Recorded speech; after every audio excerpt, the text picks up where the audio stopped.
I'm Jim McKay, the Director of Public Works for the town of Millis, with exciting news. The town has been awarded $3.5 million from the federal government in order to design and construct a PFAS plant in the town of Millis.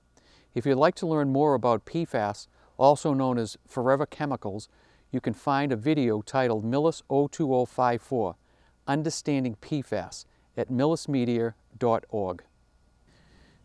We're located in front of the Judge DeAngelis water treatment plant. The treatment plant treats water from wells 1 and 2. They are located a quarter mile down the road in the woods. The water comes from the wells and then are combined and treated before entering the distribution system. In September of 2020, the combined readings for PFAS 6 exceeded the Mass DEP recommended amount of 20 parts per trillion. The DPW originally applied for a federal grant with the assistance of Congressman Auchincloss in 2021. It did not make the cut that year. In 2022, again with the assistance from Congressman Auchincloss, the DPW and the town was awarded approximately $3.5 million grant from the EPA to assist us in the design and construction of a facility to remove PFAS from the drinking water. The DeAngelis treatment plant is scheduled to be put online in August of 2023. Hi, my name is Kirsten Ryan. I'm a senior project manager with Kleinfelder. We are the engineers working with Millis, and we designed the treatment plant. I'll be happy to talk to you about it. So this plant is going to remove PFAS from the drinking water. It's been designed with the best available technology, and it's going to be capable of treating the maximum amount of water that can be pumped from wells 1 and 2. Wells 1 and 2 are right down the road, and they can pump up to 850 gallons a minute, or about 1.2 million gallons a day. That's actually almost 2/3 of what Millis needs on a daily average basis. So I could talk to you a little bit about how the plant's going to work. The water's going to get pumped up from the wells, the raw water it's called, and then it's going to go through these carbon vessels. These giant steel tanks that you can see are going to be filled with 20,000 pounds of granular activated carbon, or GAC. And so the water passes through that carbon, through the vessels under pressure, and the carbon removes the PFAS. The PFAS actually adsorbs or sticks to the carbon, stays behind in the vessels, and then clean water comes out the other side. One important thing to know is that you can see there's 4 vessels in here. What this does is give an extra layer of safety or redundancy. So the water is going to get pumped through, each set of vessels is called a train. So the water gets pumped through each train. And the first vessel that the water comes through is called the lead vessel. And then it comes through a second one, which is called a lag, or it's like a backup vessel.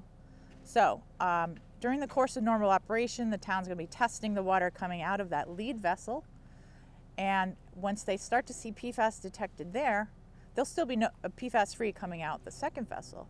But when you start to see it break through the first one, then they know it's time to schedule the company to come and change out the carbon, bring in fresh carbon. So the water passes through the carbon vessels, and then it continues on up the road to the original DeAngelis treatment facility, where the pH is raised up to be more neutral.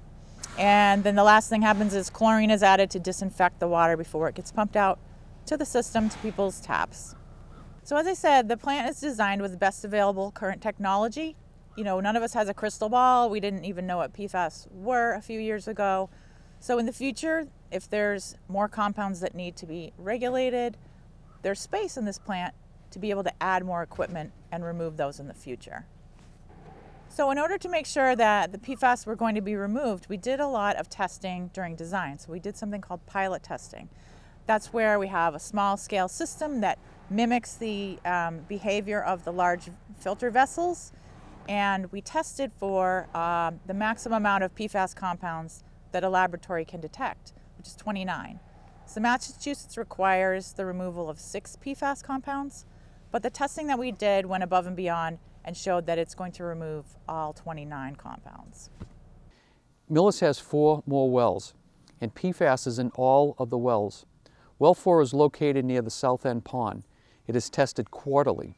Well 5 and 6, located off of Norfolk Road, are tested monthly. Well 3 is also tested monthly and has the highest concentration of PFAS. The DPW will be asking for funding for design costs for well number 3 so that will also be able to remove PFAS from the water. Hi, I'm Mike Kaczynski, the Town Administrator for the Town of Millis.